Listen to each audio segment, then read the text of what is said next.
Saudara-saudara yang terkasih dalam nama Tuhan Yesus, sekali lagi Shalom. Pagi ini kita diberi kesempatan untuk bersama-sama beribadah dan kita akan mendengarkan firman Tuhan.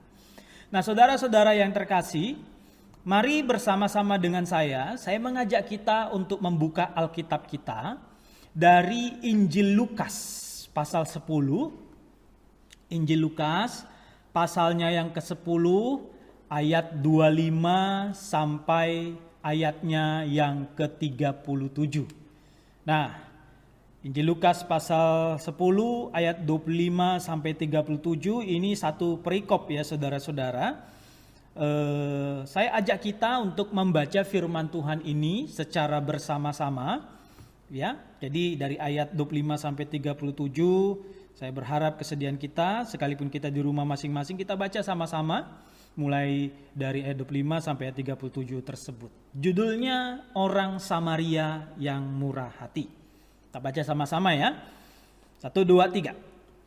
Pada suatu kali berdirilah seorang ahli Taurat untuk mencoba Yesus, katanya, "Guru, apa yang harus kuperbuat untuk memperoleh hidup yang kekal?" Jawab Yesus kepadanya, "Apa yang tertulis dalam hukum Taurat? Apa yang kau baca di sana?" Jawab orang itu, "Kasihilah Tuhan Allahmu dengan segenap hatimu dan dengan segenap jiwamu dan dengan segenap kekuatanmu dan dengan segenap akal budimu, dan kasihilah sesamamu manusia seperti dirimu sendiri." Ayat 28. Kata Yesus kepadanya, "Jawabmu itu benar, perbuatlah demikian maka engkau akan hidup." Tetapi untuk membenarkan dirinya, orang itu berkata kepada Yesus, "Dan siapakah sesamaku manusia?" Jawab Yesus, "Adalah seorang yang turun dari Yerusalem ke Yeriko. Ia jatuh ke tangan penyamun-penyamun yang bukan saja merampoknya habis-habisan, tetapi yang juga memukulnya dan yang sesudah itu pergi meninggalkannya setengah mati. Kebetulan ada seorang imam turun melewati jalan itu. Ia melihat orang itu, tetapi ia melewatinya dari seberang jalan. Demikian juga seorang Lewi datang ke tempat itu. Ketika ia melihat orang itu, ia melewatinya dari seberang jalan. Lalu datang seorang Samaria yang sedang dalam perjalanan ke tempat itu. Dan ketika ia melihat orang itu, tergeraklah hatinya oleh belas kasihan. Ia pergi kepadanya lalu membalut luka-lukanya sesudah ia menyiraminya dengan minyak dan anggur. Kemudian ia menaikkan orang itu ke atas keledai tunggangannya sendiri lalu membawanya ke tempat penginapan dan merawatnya. Keesokan harinya ia menyerahkan 2 dinar kepada pemilik penginapan itu, katanya, "Rawatlah dia dan jika kau belanjakan lebih dari ini, aku akan menggantinya waktu aku kembali." Siapakah di antara ketiga orang ini menurut pendapatmu adalah sesama manusia dari orang yang jatuh ke tangan penyamun itu? Jawab orang itu, "Orang yang telah menunjukkan belas kasihan kepadanya." Kata Yesus kepadanya, "Pergilah dan perbuatlah demikian." Nah, saudara-saudara yang terkasih dalam nama Tuhan Yesus, hari ini saya ingin kita bersama-sama merenungkan firman Tuhan yang saya beri judul New Normal, karena sebentar lagi kita akan masuk New Normal ya saudara-saudara. Pemerintah sudah mulai mencanangkan untuk New Normal itu. Jadi New Normal, sebuah cara atau perspektif baru melihat orang lain. Nah, itu judulnya. New Normal, sebuah cara atau sebuah perspektif baru dalam melihat orang lain. Saudara-saudara, sebentar lagi kita akan memasuki new normal, ya, menjalani kenormalan kita sebelumnya, tapi dengan cara-cara dan gaya hidup yang baru tentunya, di mana kita diharapkan melakukan kembali aktivitas kita seperti dulu sebelum COVID-19, tapi dengan sebuah kewaspadaan baru, dengan sebuah gaya hidup baru, di mana kita harus memakai masker kemana-mana, di mana kita nggak boleh dekat-dekat dengan orang lain, apalagi berkerumun, di mana kita harus sering-sering cuci tangan dan lain sebagainya. Banyak yang sudah beli face shield ya untuk melindungi wajah dan lain-lain sebagainya lah pokoknya. Nah, new normal, saudara-saudara. Nah, memasuki new normal ini pertanyaannya tentu saja saudara-saudara, apa yang baru dengan hidup kita kalau nanti new normal ini dilaksanakan? New normal bicara tentang hidup yang baru atau gaya hidup yang baru. Pertanyaannya, setelah COVID-19 ini berlalu, bagaimana dengan hidup kita? Ada yang baru nggak atau sama aja seperti sebelum COVID-19 melanda bangsa kita, terutama kurang lebih 3 bulan yang lalu? Nah, saudara-saudara, hari-hari ini juga saya tidak tahu bagaimana perhatian saudara dengan berita-berita yang ada. Tapi salah satu berita yang belakangan ini menyita perhatian dunia, menyita perhatian banyak orang, termasuk ya saya secara pribadi, saudara-saudara, adalah berita-berita tentang tindakan rasisme yang terjadi di Amerika sana, saudara-saudara. Nah, banyak orang kaget, banyak orang heran. Bagaimana mungkin Amerika, negara yang dianggap sebagai pionernya dari demokrasi, negara yang dianggap sangat menjunjung tinggi hak asasi manusia, ternyata masih sangat banyak orang-orang yang ada di dalamnya bersikap rasis, bersikap membeda-bedakan berdasarkan warna kulit dan lain sebagainya, saudara-saudara. Ya, tindakan di sana terhadap orang-orang kulit berwarna, terutama orang-orang Chinese katanya, karena dianggap bahwa virus COVID-19 ini berasal dari Chinese, sehingga banyak orang memandang orang Chinese, orang Asia, bahkan orang kulit hitam sebagai orang-orang yang perlu dibenci dan lain sebagainya. Nah, saudara-saudara yang terkasih di dalam nama Tuhan Yesus, terlepas dari bagaimana pandangan kita terhadap kasus rasisme yang terjadi di Amerika, satu hal yang saya percaya kita semua setuju bahwa sikap rasisme itu merupakan sesuatu yang bertentangan dengan firman Tuhan. Saudara-saudara yang terkasih, kenapa bertentangan dengan firman Tuhan? Sikap-sikap seperti itu, yang rasis, yang membenci orang berdasarkan warna kulit, suku, bangsa, dan lain sebagainya. Kita semua percaya bahwa kita diciptakan seturut dengan gambar Allah, saudara-saudara. Allah mencintai semua bangsa karena Allah menciptakan semua bangsa, semua manusia yang ada di muka bumi ini.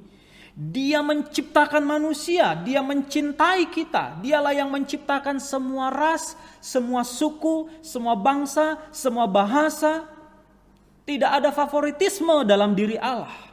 Allah tidak mencintai lebih kepada orang yang kulitnya putih mungkin. Allah tidak mencintai lebih kepada orang yang kulitnya mungkin hitam. Tidak, saudara-saudara. Jadi, karena kita diciptakan seturut dengan gambar Allah, dan Allah lah yang menciptakan semua kita, terlepas dari bagaimanapun warna kulit kita, bagaimanapun suku kita, bangsa kita, bahasa kita, saudara-saudara. Jadi bersikap rasis, menilai buruk terhadap satu suku, satu kelompok masyarakat, menilai tinggi rendahnya seseorang berdasarkan mungkin warna kulitnya, berdasarkan kebangsaannya, berdasarkan kesukuannya, itu tentunya tidak alkitabiah, saudara-saudara. Nah, hari ini kita akan belajar dari kisah orang Samaria yang baik hati. Tadi kita sudah baca kisahnya. Kisah ini penting, saudara-saudara, karena punya latar belakang budaya dan sejarah antara orang Yahudi dan Samaria yang di dalamnya bisa dikategorikan ada rasisme. Ada pembedaan suku bangsa, ya, karena dianggap suku bangsa yang lain itu lebih rendah. Orang Yahudi, saudara-saudara, menganggap orang Samaria itu sangat rendah, harus dibenci, harus dijauhi, harus dimusuhi. Karena memang orang Yahudi menganggap orang Samaria itu tidak murni lagi sebagai umat Allah. Dulunya di zaman Saul, di zaman Yosua, di zaman Daud, di zaman Salomo, mereka bersatu, mereka satu bangsa. Tapi karena sesuatu dan lain hal mereka terpecah. Kita tahu semua, saudara-saudara, sejak zaman Rehabeam, kerajaan Israel itu yang tadinya satu terpecah dua. Satu disebut kerajaan utara, itu kerajaan 10 suku Israel. Sementara satu lagi kerajaan selatan, itu kerajaan 2 suku, kerajaan Yehuda disebut. Nah, kerajaan Israel ini, saudara-saudara, yang 10 suku ini, ibu kotanya adalah Samaria. Sementara kerajaan Yehuda, ibu kotanya adalah Yerusalem. Dan sejak saat itu terjadi semacam pertikaian, persaingan, perselisihan, saling membenci antara mereka. Dan itu terus terjadi sampai masa perjanjian baru di zaman Yesus ini.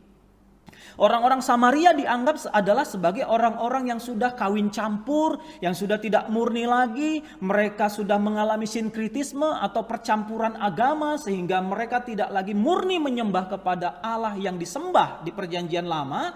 Tapi mereka juga sudah hidup katanya kepada dewa-dewa, penyembahan kepada dewa-dewa dan lain sebagainya. Sehingga bagi orang Yahudi, orang Samaria itu orang yang sangat rendah. Orang yang perlu dijauhi, orang yang perlu dibenci, orang yang perlu dimusuhi, saudara-saudara. Nah, mungkin demikian juga sebaliknya, orang Samaria memandang orang Yahudi. Tapi kita nggak tahu bagaimana pandangan orang Samaria terhadap orang Yahudi. Tapi yang jelas kita bisa melihat di dalam Alkitab, memang orang Yahudi memandang orang Samaria itu rendah. Memandang orang Samaria itu jahat, tidak murni, ya, penuh dengan dosa, harus dimusuhi, harus dijauhi dan lain sebagainya. Orang Yahudi tidak bergaul dengan orang Samaria, nggak boleh bergaul. Nah, saudara-saudara, apa yang kita bisa pelajari dari kisah ini berkaitan dengan new normal, sebuah cara atau perspektif baru melihat orang lain. Saudara-saudara, memang ketika saya merenungkan apa yang saya harus sampaikan pada hari ini, saya di dalam hati saya kuat berkata bahwa mungkin perlu juga mengangkat hal tentang rasisme ini, tentang sikap-sikap rasis ini. Lalu kemudian saya merenung-merenungkan ayat mana ya yang cocok untuk itu, dan akhirnya ayat ini yang muncul di pikiran saya. Sehingga kita akan belajar dari ayat ini, saudara-saudara. Dari Lukas pasal 10 ayat 25 sampai 37 tadi yang berbicara tentang kisah orang Samaria yang baik hati, kita setidaknya bisa belajar beberapa hal berkaitan dengan apa yang saya sampaikan tadi, perspektif baru dalam melihat orang lain. Nah, saudara-saudara, ada 3 hal setidaknya yang kita bisa pelajari pada hari ini berkaitan dengan hal tersebut. Yang pertama, saudara-saudara, pokok pikiran atau kebenaran yang kita bisa sama-sama pelajari adalah perkara mengasihi sesama adalah hal yang sangat penting. Ini hal pertama yang saya ingin bagikan kepada kita. Perkara mengasihi sesama adalah hal yang amat penting. Hal yang perlu kita lihat dengan jeli di sini, di kisah ini, di Lukas 10 ayat 27 tadi, saudara-saudara, sampai 25 sampai 37 tadi, hal yang penting yang perlu kita lihat di sini dengan jeli adalah Yesus mengkaitkan perkara mengasihi sesama dengan pertanyaan bagaimana memiliki hidup yang kekal. Jadi Yesus mengkaitkan bahwa jika ingin memiliki kehidupan yang kekal, maka salah satu hal yang harus dilakukan adalah mengasihi sesama. Kita tadi sudah baca ketika seorang ahli Taurat datang bertanya kepada Yesus, sekalipun pertanyaannya itu bersifat untuk mencoba Yesus, ya, dia datang kepada Yesus tentang bagaimana memperoleh hidup yang kekal. Yesus membenarkan ungkapan si ahli Taurat itu ketika si ahli Taurat mengatakan salah satunya dia harus mengasihi sesamanya seperti dirinya sendiri. Coba kita lihat sekali lagi ayat firman Tuhan ini. Kita lihat ayat 27 bagian akhir. Ayat 27 bagian akhir si ahli Taurat ngomong begini. Dan kasihilah sesamamu manusia seperti dirimu sendiri. Lalu lihat ayat 28 apa kata Yesus. Kata Yesus kepadanya, jawabmu itu benar. Perbuatlah demikian maka engkau akan hidup. Jadi ketika si ahli Taurat bertanya, guru bagaimana caranya aku dapat hidup yang kekal? Lalu Yesus bilang, apa kata kitab suci? Lalu si ahli Taurat menjawab, salah satu yang dia jawab, kasihilah sesamamu, manusia seperti dirimu sendiri. Lalu Yesus bilang, benar, perbuat demikian maka engkau akan hidup. Artinya memperoleh hidup yang kekal. Jadi saudara-saudara, perkara mengasihi sesama adalah hal yang amat penting karena Yesus mengkaitkan mengasihi sesama dengan memperoleh hidup yang kekal. Mengasihi sesama adalah sesuatu hal yang teramat penting karena dia menjadi bagian yang harus dihidupi oleh setiap orang yang ingin memperoleh hidup yang kekal. Yesus sendiri, saudara-saudara, memang mengajarkan demikian. Kita semua tahu Yesus pernah khotbah dan mengatakan ada hukum yang terutama. Hukum yang terutama adalah mengasihi Allah dengan segenap jiwa, dengan segenap akal budi, dengan segenap kekuatan, dengan segenap pikiran. Dan hukum kedua yang sama dengan itu, nanti saudara kita nggak perlu buka ayatnya, ada di Matius 22 ayat 36 sampai 40. Dan Yesus bilang begini, dan hukum yang sama dengan itu adalah kasihilah sesamamu manusia. Jadi saudara-saudara, Yesus mengatakan mengasihi sesama dengan mengasihi Allah itu sama. Itulah bagian dari hukum terutama yang menjadi intisari kitab suci. Dari sini kita bisa belajar saudara-saudara bahwa mengasihi sesama melihat mereka sebagaimana Allah melihat mereka dan memperlakukan mereka sebagaimana kita ingin diperlakukan adalah kehendak Allah, adalah rencana Allah, adalah keinginan Allah, adalah perintah Allah dalam hidup kita masing-masing. Terutama bagi orang-orang yang percaya kepadanya, bagi orang-orang yang serius dengan kehidupan kekal. Kita harus mengasihi sesama. Mengapa mengasihi sesama itu penting? Setidaknya Bapak Ibu dan saudara-saudara ada dua alasan yang bisa saya kemukakan di sini. Kenapa sih mengasihi sesama itu penting dan dijadikan sebagai salah satu inti daripada ajaran kitab suci? Setidaknya ada dua hal. Yang pertama karena Allah itu kasih. Alkitab jelas berkata Allah itu kasih. God is love. Sehingga saudara-saudara sebagai orang percaya, kita yang menyembah Allah yang adalah kasih itu, kita yang mengenal Allah yang adalah kasih itu seharusnya juga hidup di dalam kasih. Kita meneladani Allah, kita mentaati Allah, kita hidup di dalam kehidupan yang mencontoh dan meneladani sifat Allah tersebut. Kasih. Sehingga kita pun harus mengasihi sesama. Dan alasan yang kedua kenapa kita harus mengasihi sesama, setidaknya saudara-saudara ini pemikiran saya, karena kita sudah jatuh dalam dosa.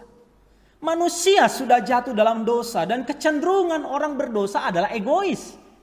Kecenderungan orang berdosa itu saudara-saudara adalah sifat yang selalu mementingkan diri sendiri. Sifat yang selfish, mengutamakan diri sendiri. Sifat yang sombong, merasa diri lebih baik, merasa diri lebih benar. Orang lain yang salah, kalau ada masalah bukan saya yang salah, orang lain yang salah. Makanya terkenal istilah kambing hitam saudara-saudara.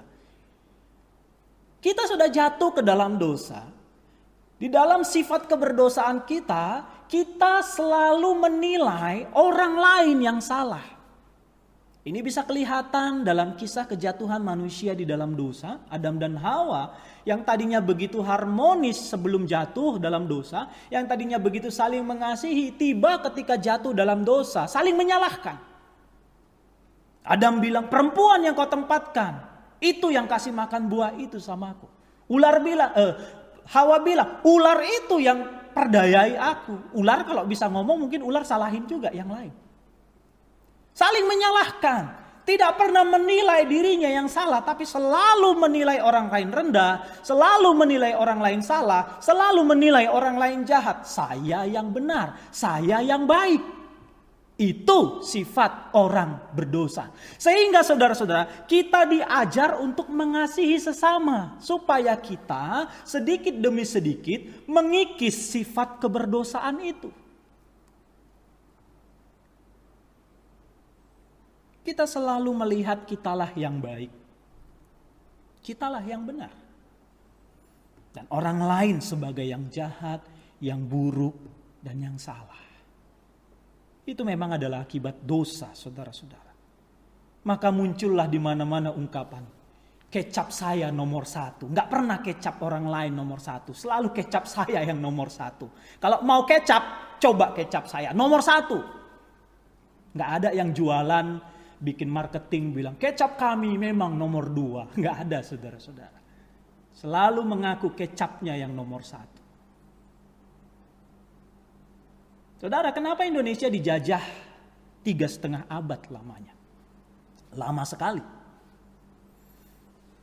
Salah satu, ya kalau kita belajar sejarah ya saudara-saudara, kenapa Indonesia sedemikian lama dijajah oleh bangsa penjajah, 3,5 abad katanya kalau dikumpulkan semua. Salah satu kata pelajaran sejarah itu, Indonesia sedemikian lama dijajah ya karena politik divide et impera. Tahu ya, divide et impera. Politik pecah belah dan kuasai. Seperti itu. Di mana politik ini memang memecah belah setiap suku-suku yang ada di Indonesia yang memang beraneka ragam itu supaya saling memusuhi, saling membenci satu dengan yang lain, saudara-saudara. Dan akhirnya itu berhasil. Suku-suku gampang dipecah belah, suku-suku gampang untuk dipanas-panasi sehingga bukannya melihat penjajah sebagai musuh, tapi melihat sesama suku, sesama kerajaan, sesama bangsa di Nusantara ini saling memusuhi. Seingat saya saudara-saudara, setiap suku di Indonesia itu punya sebutan atau ejekan terhadap suku lain. Saya tidak tahu bagaimana dengan suku-suku saudara. Saya dulu dari kecil saudara-saudara, saya sudah punya satu image, sebuah prejudice, sebuah prasangka terhadap suku lain yang saya harus hati-hati bertindak sama mereka, yang saya harus melihat mereka dengan waspada karena jangan-jangan nanti mereka akan mencelakakan saya. Ini fakta saudara-saudara. Dari kecil saya dulu tertanamkan di dalam diri saya bahwa suku Karo misalnya, maaf inilah prejudice, inilah prasangka yang seringkali ditanamkan di dalam diri setiap suku untuk membenci suku yang lain. Menganggap suku yang lain rendah, menganggap suku yang lain itu sebagai musuh. Saya dulu punya pandangan orang Karo itu selalunya pendendam. Siapapun dia, kalau dia orang Karo dia pendendam. Saya dulu punya bayangan bahwa kalau orang Simalungun misalnya, sama-sama orang Batak nih, tapi Batak Simalungun, oh hati-hati sama mereka, mereka itu suka mengguna-guna. Tahu guna-guna ya? Mengguna-guna orang. Tukang sihir. Dulu kami punya ungkapan kalau ada orang Aceh, Aceh pungo, tahu pungo? Pengok, bodoh. Dulu saya sering mendengar bahwa orang Padang itu pancilo. Pancilo itu apa? Pencuri, dan lain sebagainya. Saudara, dulu saya merasa itu sebuah hal yang tidak masalah ketika saya tanam di dalam diri saya. Tapi lama-lama tahukah kita bahwa menilai suku lain sebagai jahat, sebagai buruk, dan menilai suku kita sebagai yang paling baik, paling benar, itu adalah bagian dari pekerjaan iblis yang mungkin juga itulah yang digunakan oleh para penjajah dulu sehingga membuat suku-suku di Indonesia ini saling bertikai. Saya selalu menilai suku saya lah yang paling baik. Dan saya selalu punya julukan kepada suku-suku lain yang negatif. Dan mungkin suku lain juga begitu terhadap suku saya.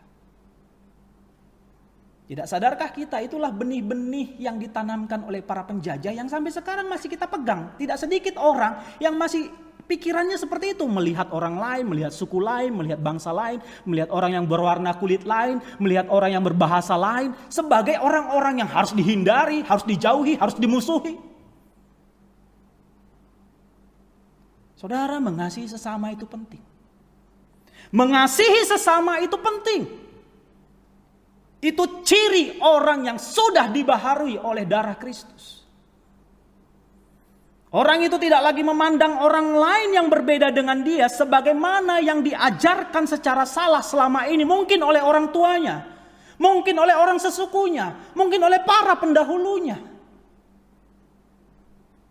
Tapi ia mulai memandang orang lain sekalipun berbeda warna kulit, berbeda suku, berbeda bahasa, berbeda bangsa, sebagaimana Allah memandang orang itu.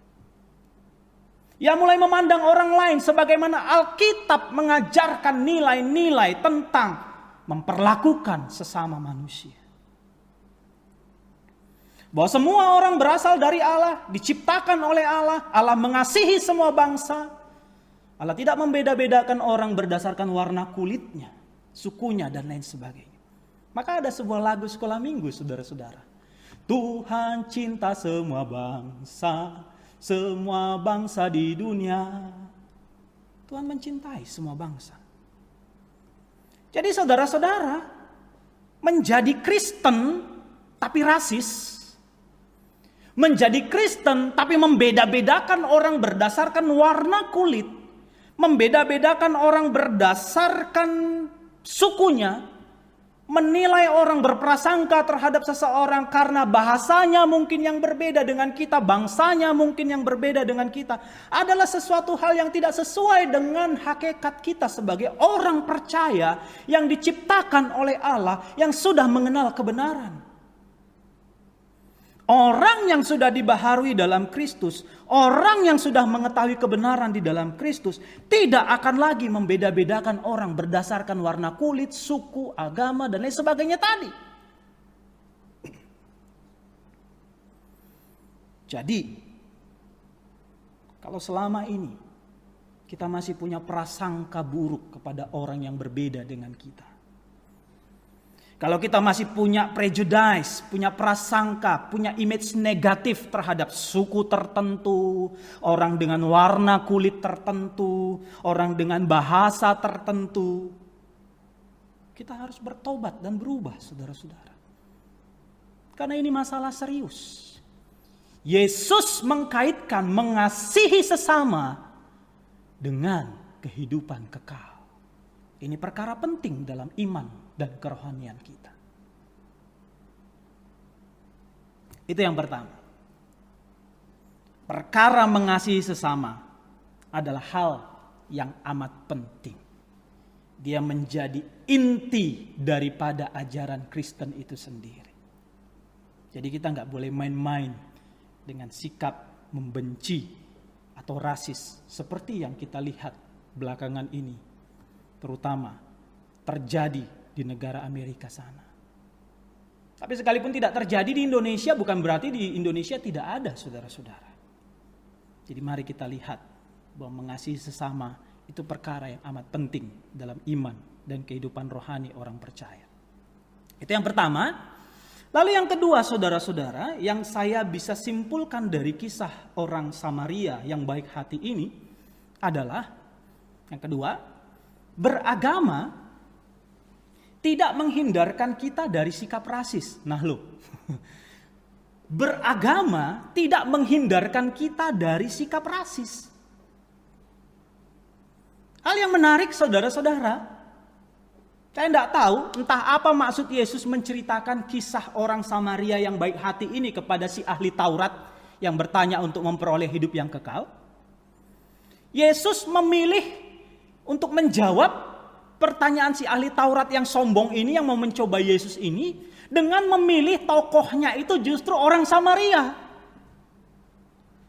Orang yang dibenci oleh orang Yahudi, apalagi ahli Taurat. Benci sekali mereka sama orang Samaria.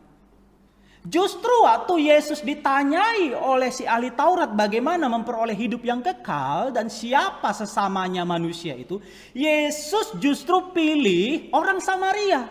Orang yang paling dibenci oleh orang Yahudi salah satunya. Jadi sama saja misalnya ini saya bayangkan saudara-saudara, ada orang Amerika rasis gitu kan. Misalnya ini contoh, saya tidak menjelekkan orang Amerika, ya ini hanya contoh. Ada orang kulit putih yang rasis, penganut Ku Klux Klan, apa itu istilahnya, sekte di Amerika itu yang mengatakan white supremacy, bahwa orang kulit putih lah yang paling unggul seperti itu. Dia tanya sama Yesus, Yesus siapakah sesamaku? Lalu Yesus bilang, orang kulit hitam. Pasti kaget kan gitu. Kalau ada orang kulit putih rasis menanyakan siapa sesamanya, lalu Yesus jawab, orang kulit hitam lah sesamamu. Jadi kurang lebih sama, saudara-saudara. Ketika si orang Yahudi ini, ahli Taurat pula, bertanya sama Yesus, siapa sesamaku? Yesus malah pakai kisah. Dan tokoh utama dari kisah Yesus itu adalah orang Samaria. Orang yang paling dibenci oleh orang Yahudi, apalagi oleh ahli Taurat. Sepertinya saudara-saudara, ini pemikiran saya. Sepertinya Yesus ingin membongkar satu motif, satu prasangka yang melekat erat di dalam diri si ahli Taurat dan orang-orang Yahudi pada umumnya, saudara-saudara, bahwa orang Samaria itu pasti jahat, bahwa orang Samaria itu harus dijauhi, harus dimusuhi, dan selamanya harus begitu. Gak boleh berteman dengan orang Samaria. Sikap yang sangat rasis sekali, saudara-saudara. Dalam kisah ini, Yesus justru menekankan orang Samaria yang mereka benci itu, yang sudah pasti jahat itu, justru orang Samaria inilah yang baik dalam kisah Yesus itu. Justru orang Samaria inilah yang mau menolong korban perampokan itu. Justru orang Samaria inilah yang menolong orang lain, mengasihi orang lain tanpa pandang bulu. Kita tidak dikasih tahu orang yang menjadi korban perampokan itu suku bangsa apa, tapi anggaplah dia orang Israel. Dan orang Samaria ini justru yang menolong orang Israel tersebut tanpa pandang bulu. Saudara, si ahli Taurat yang bertanya pada Yesus itu jelas benci pada orang Samaria. Itulah sebabnya menurut saya Yesus memakai ilustrasi orang Samaria yang baik hati agar si ahli Taurat itu sadar akan kesalahannya dan mau mengubah pikirannya tentang orang Samaria. Tapi lihat saudara-saudara, perhatikan baik-baik ayat tadi yang kita baca tadi. Bahkan setelah Yesus paksa untuk mengakui bahwa orang Samaria itu adalah orang baik sesamanya manusia. Lihat pasal 10 Lukas ayat 36. Tetap saja si ahli Taurat ini gak mau mengakui orang Samaria itu baik. Ia memilih untuk tidak mengucapkan kata Samaria. Karena mungkin menurutnya kata Samaria itu gak boleh terucap dari mulut seorang Yahudi. Karena mungkin najis, kotor, menjijikkan. Tidak boleh disebut dari mulut seseorang Yahudi, apalagi ahli Taurat. Coba kita lihat. Ini menarik saudara-saudara.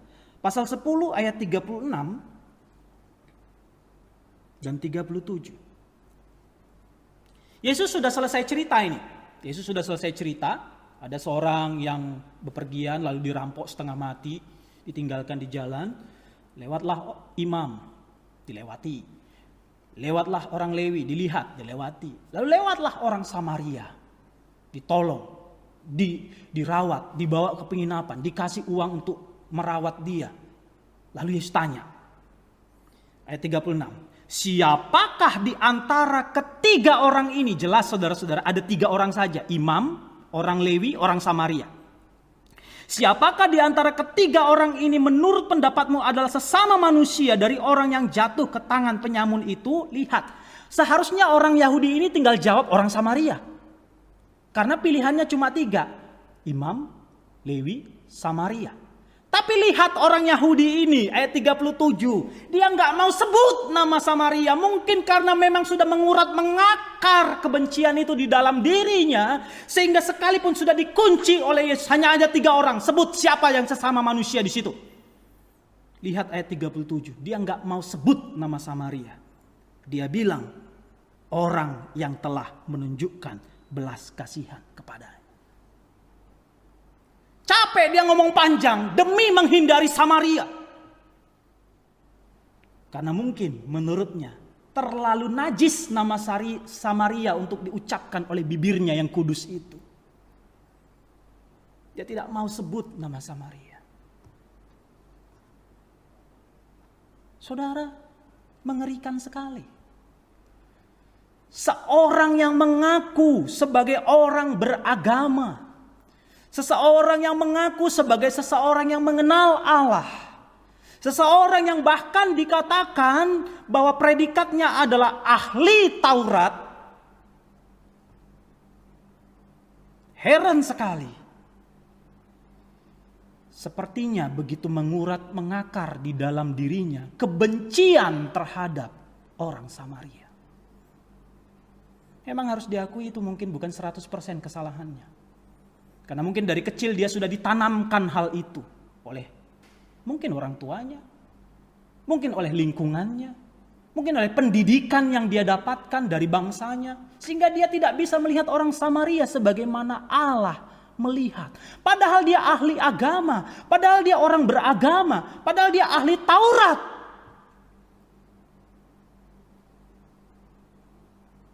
Saudara, intinya sekalipun dia orang beragama, itu tidak membuat sikap rasisnya hilang. Itu tidak membuat kebenciannya kepada suku lain, bangsa lain hilang. Itulah sebabnya Yesus ingin membongkar pola pikir yang demikian. Itulah sebabnya Yesus menceritakan kisah orang Samaria yang baik hati itu.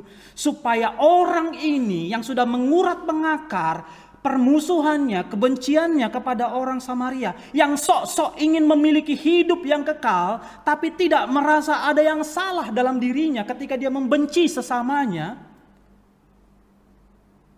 Yesus ingin bongkar itu. Bahkan seolah-olah Yesus menyindir sikap rasis mereka dengan menceritakan bahwa dua orang pertama dalam kisah itu adalah orang yang sangat penting dalam agama Yahudi. Kita tadi sudah baca saudara-saudara ketika orang itu dirampok. Yang pertama kali melihat adalah seorang imam. Wow, imam. Satu jabatan, satu posisi yang sangat penting dalam agama Yahudi. Tapi dia tidak melakukan apa-apa. Lalu orang kedua lewat di jalan itu dan melihat siapa orang yang lewat ini? Orang Lewi. Saudara tahu orang Lewi? Mereka juga adalah kelompok, satu suku atau kelompok di dalam orang Israel, orang Yahudi yang menempati posisi penting juga dalam agama Yahudi. Tapi dia juga tidak melakukan apa-apa. Mereka orang-orang yang beragama. Mereka orang-orang yang berposisi dalam agama. Tapi mereka tidak melakukan apa-apa. Justru orang Samaria, orang yang dibenci oleh orang-orang Yahudi, justru dia yang memperlakukan korban perampokan itu dengan baik. Seolah-olah Yesus mau nyinggung, kalian beragama? Lihat, aku mau cerita sesuatu. Aku ingin bongkar pikiran kalian yang negatif kepada orang Samaria. Saudara, kita bisa saja beragama. Kita bisa saja kelihatannya beribadah. Kita bisa saja mengaku orang-orang yang berafiliasi dengan kepercayaan tertentu, agama tertentu, yang kebetulan semua yang hadir di sini di KTP-nya bisa jadi pastilah Kristen, beragama Kristen. Tapi dari kebenaran firman Tuhan yang kita pelajari bersama-sama hari ini, saudara-saudara, tidak serta-merta kita yang beragama ini bisa menerima perbedaan. Tidak serta-merta kita yang mengaku beragama, beriman ini bisa melihat orang lain dengan kacamata sebagaimana Tuhan melihat mereka.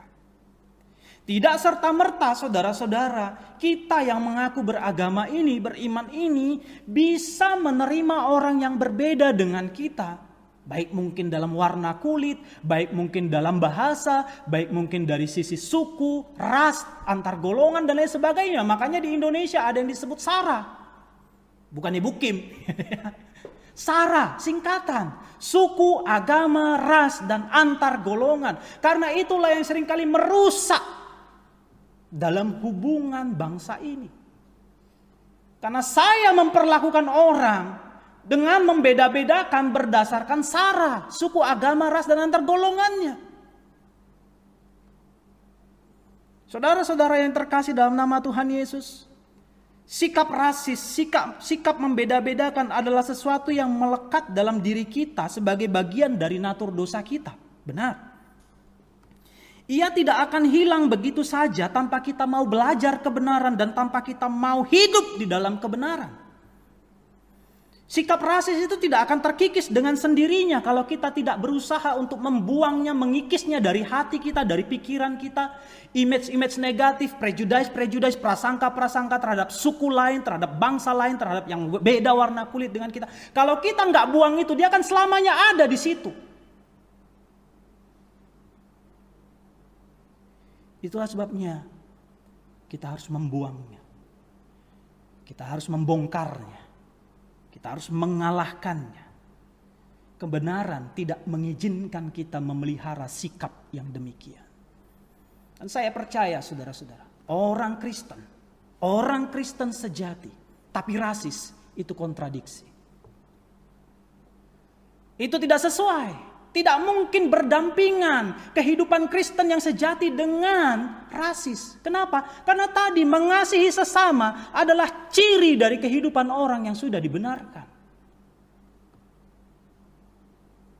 Jadi yang kedua poinnya, beragama tidak menghindarkan kita dari sikap rasis, tapi keputusan untuk membuangnya, keputusan untuk meninggalkannya, keputusan untuk mengenakan cara pandang ilahi, cara pandang Allah, itulah yang membuat kita bisa terhindar dari sikap membeda-bedakan tersebut. Dan yang ketiga, yang terakhir, saudara-saudara. Saya akan cepat di sini. Yang ketiga, yang terakhir, mengasihi sesama tampak dari sikap dan perbuatan. Mengasihi sesama tampak dari sikap dan perbuatan. Ini yang ketiga, yang terakhir.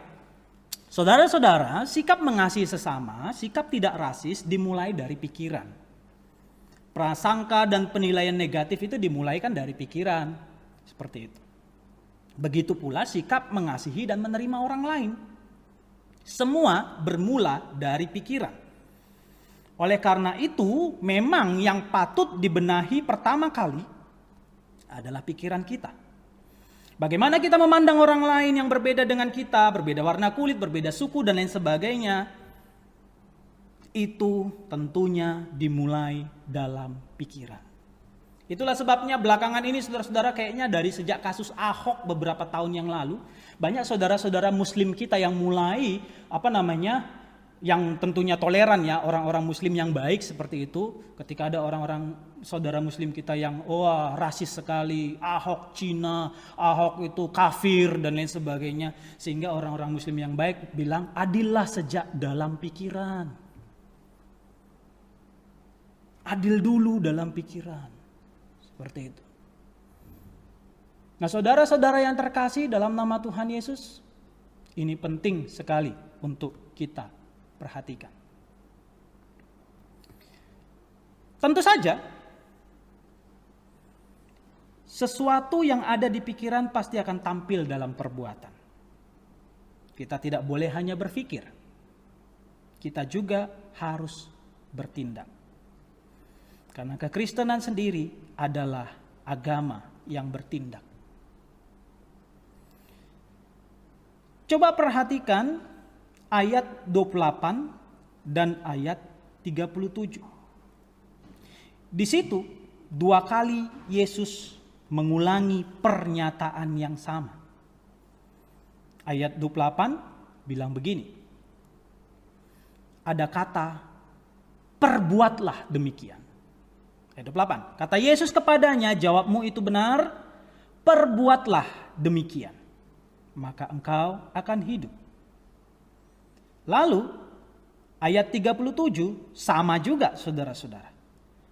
Di bagian akhir dikatakan pergilah dan perbuatlah demikian. Jadi saudara-saudara, kita bisa lihat di sini bahwa Yesus ingin kita melakukan, memperbuat demikian. Apa yang harus kita perbuat? Mengasihi sesama. Mengasihi sesama, tidak rasis, tapi menerima setiap orang apa adanya, harus diperbuat. Perbuatlah demikian, kata Yesus. Jangan cuma sampai pada tataran konsep. Jangan cuma sampai pada tataran teori. Perbuatlah demikian, kata Yesus. Sehingga itulah sebabnya yang ketiga, yang terakhir ini adalah mengasihi sesama tampak dari sikap dan perbuatan kita. Kita bisa saja bilang kita mengasihi sesama, tapi perbuatan kitalah yang akan membuktikannya. Kita bisa bilang kita menerima semua orang apa adanya, tapi perbuatan kita jugalah yang akan menunjukkannya. Kita bisa saja bilang kita tidak membeda-bedakan orang berdasarkan warna kulitnya, berdasarkan sukunya, atau bahkan mungkin berdasarkan agamanya. Tapi lagi-lagi saudara-saudara, perbuatan kitalah yang akan menunjukkannya. Karena apa? Karena mengasihi sesama memang tampak dari sikap dan perbuatan kita. Karena itu, mari bersikap dan bertindak dalam perbuatan nyata. Itu yang Tuhan inginkan. Mari bersikap dalam tindakan dan perbuatan nyata dalam hal mengasihi sesama dan tidak membeda-bedakan ini. Hal itu harus menjadi sikap dan perbuatan yang terwujud dalam kehidupan kita sehari-hari. Perbuatlah demikian, kata Yesus 2 kali. Sebagai penutup, saudara-saudara yang terkasih, mengasihi sesama adalah hal yang penting. Ia menjadi salah satu intisari dari seluruh kitab suci menurut Yesus. Dan ia juga menjadi salah satu prasyarat dari sebuah kehidupan rohani yang sejati. Oleh karena itu, mari jangan lagi kita membeda-bedakan orang hanya karena ia mungkin berbeda dengan kita dari sisi sukunya, dari sisi bahasanya, dari sisi rasnya, dari sisi warna kulitnya.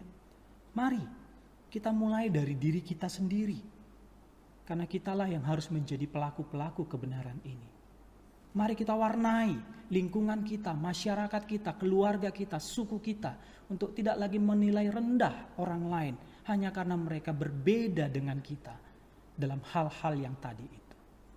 Semoga kita semua menjadi orang-orang yang bisa mengasihi sesama kita secara khusus dalam konteks firman Tuhan hari ini.